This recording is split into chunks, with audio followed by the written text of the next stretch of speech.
Hoy quiero explicarte cómo es que funciona todo detrás del mecanismo de recaudo anticipado que todos conocemos como retención en la fuente. Y me voy a permitir hacerlo por medio de dibujitos, literal, o sea, más sencillo no puede estar. Y como spoiler quiero contarte que dentro del video vamos a dejarte un regalito, así que súper pendientes. Vamos a empezar. Para entender todo este proceso es importante conocer a los involucrados. El primer involucrado es la Dirección de Impuestos y Aduanas Nacionales, que es la administradora de todos estos impuestos nacionales y temas aduaneros de Colombia. ¿Cómo hace la dirección para recibir todos estos impuestos? Por medio de unos calendarios. Entonces, por ejemplo, tenemos el IVA, que es un impuesto grande, y la entidad recibe ingresos por ese tipo de impuestos que hacen los contribuyentes, que los tenemos acá. En el caso del IVA, cada 2, cada 4 meses o incluso cada año. Otro impuesto que tenemos con la DIAN es el impuesto de renta. Entonces ellos también reciben todo lo que paguemos por impuesto de renta. Este impuesto sí es cada año, una vez al año. ¿Quiénes envían esos dineros a la dirección? Pues los contribuyentes, ¿listo? Que pueden ser persona natural y persona jurídica. ¿Qué sucede? Que como estos dineros ingresan en un lapso de tiempo muy lejano, entonces se crea el mecanismo de recaudo anticipado, que es la retención, por medio de un permisito, yo lo llamo un permisito, que le dan a ciertos contribuyentes para que sean agentes de retención. ¿Eso qué quiere decir? Que la persona que tenga este permisito va a tener la oportunidad de recaudar dinero para después entregárselo a la DIAN. ¿Qué tipo de agentes retenedores tenemos con la DIAN? El de IVA, entonces ahí sale el RETE IVA, que es el mecanismo de recaudo anticipado del impuesto de IVA. Y tenemos la retención en la fuente a título de renta. ¿Sí? Entonces, estos son como los dos permisitos que te pueden dar en la DIAN, abarcando estos dos temas. Acá se pone más chévere la cosa, porque entonces acá la DIAN va a recibir mensualmente, porque digamos que la periodicidad de la retención en la fuente es mensual. Pero ojo, este permisito de agente de retención no se le da a todos los contribuyentes. Pueden existir casos en que una persona, sea natural o jurídica, sea agente de retención de IVA y a la misma vez agente de retención de renta. En otros casos puede que esta persona solo sea agente de retención de IVA o solo agente de retención de renta. No siempre se cumplen los dos. Si queremos evaluar si nuestro cliente, si nuestra empresa está obligado a retener en fuente o retener en IVA, nos vamos a dirigir al Estatuto Tributario. En el caso del IVA, el artículo 437 del Estatuto Tributario, el guión 2, allí podemos encontrar el listado, grandes contribuyentes, entidades del Estado, los que la DIAN designe por medio de resolución, los responsables de IVA que contraten con entidades del exterior. Y para la retención en la fuente a título de renta es el artículo 368 del Estatuto Tributario. Entonces, listo, tu cliente o tu empresa cumple con los requisitos o fue notificado por medio de resolución de la DIAN que debe ser responsable de alguna de estas dos retenciones. ¿Qué debe suceder? El RUT, que es el documento que nos emite la DIAN como contribuyentes, es como nuestra cédula, debe actualizarse. En la parte de responsabilidades, entonces se te deben asignar las siguientes. La responsabilidad 9, el código 9, para que se valide que tú eres un agente de retención de IVA, y la responsabilidad número 7 para que se valide que tú eres un agente de retención en renta. En la mayoría de los casos, en términos de renta, hablamos de las personas jurídicas, algunas personas naturales que cumplen con ciertos topes, consorcios, uniones temporales, fondos de inversión. Bueno, allí tú encuentras nuevamente el listado. ¿Qué debes hacer tú? Listo, con ese permiso tú puedes retener dinero. Cuando vayas a pagar no pagas completo, sino que te quedas con una partecita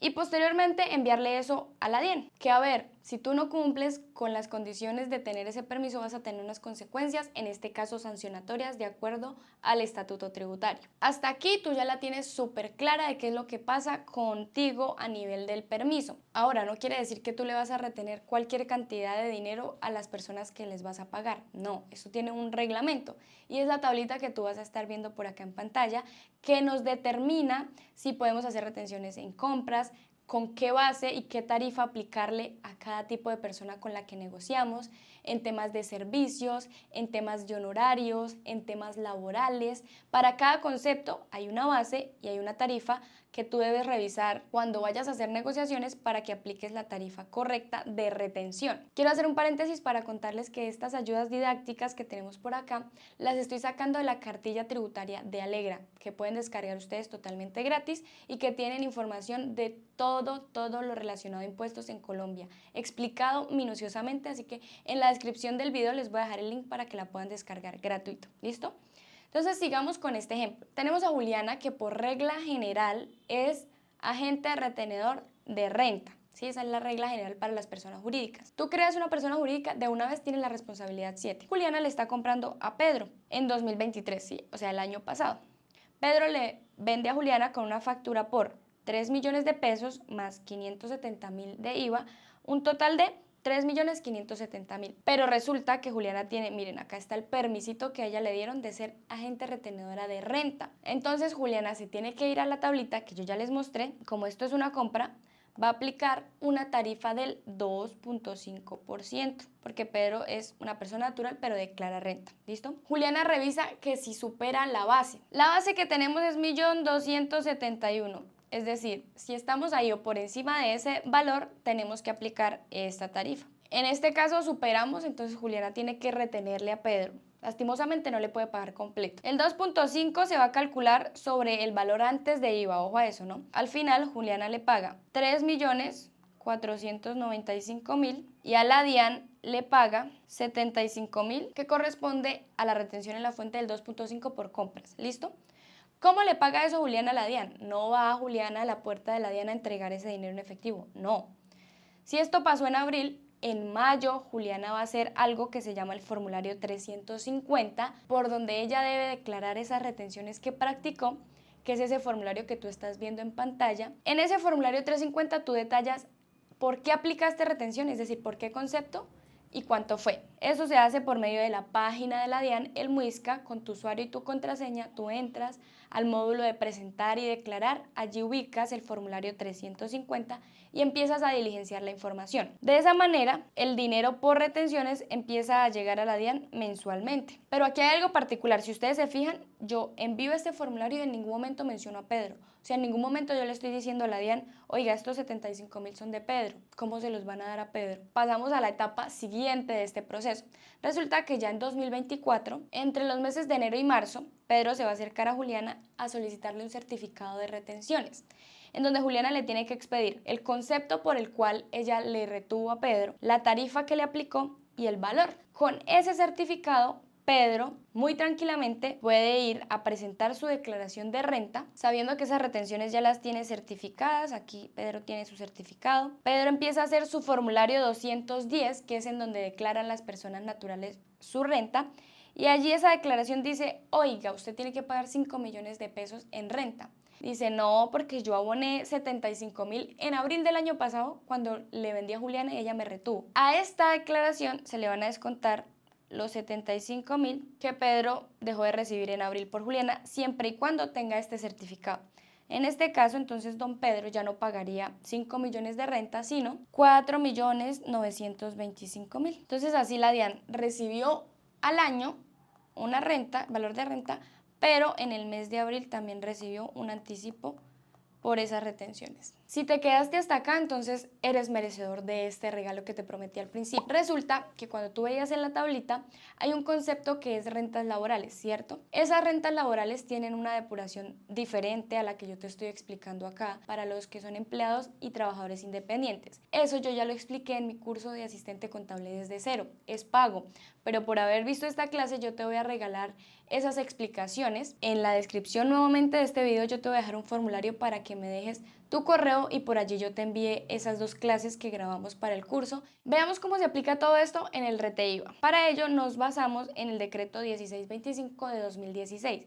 Este es el que nos dice a qué conceptos le podemos aplicar RETE IVA, cuáles son las tarifas y las bases. En este caso en el RETE IVA solo tenemos dos conceptos, servicios y compras.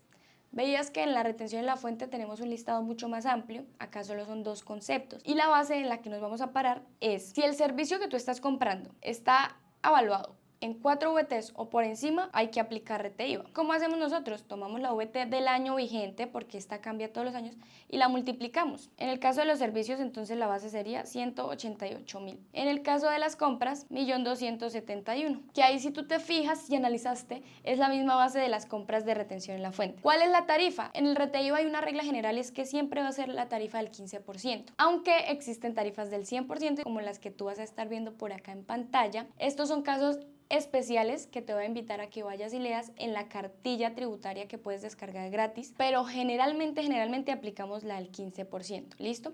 Entonces, volviendo al ejemplo de Pedro, teníamos la factura de 3 millones. A esa le aplicamos de retefuente el 2.5%, que equivalía a 75.000 pesos. Ahora en reteiva lo que nosotros hacemos es tomar ese IVA y multiplicarlo por el 15%, que nos da 85.000. Estos dos conceptos son los que debemos descontarle a Pedro antes de pagarle. Entonces, el total a pagarle a Pedro es 409.500, perdón. La factura daba 3.570.000, pero como yo tengo dos permisos para retenerle, le retengo en renta y le retengo en IVA. ¿Qué pasa con la retención en la fuente? Igual, en el mismo formulario, el formulario 350, pero solo en el apartado de las casillitas 79 y 82. Ahí registramos las retenciones de IVA que practicamos y devolvemos el dinero pertinente. Si eres juicioso y te descargas la cartilla que te estoy recomendando, te puedes ir a la página 30 en donde amplían un poquito más la información sobre retención en la fuente en el régimen simple de tributación y tienen unos tratamientos especiales.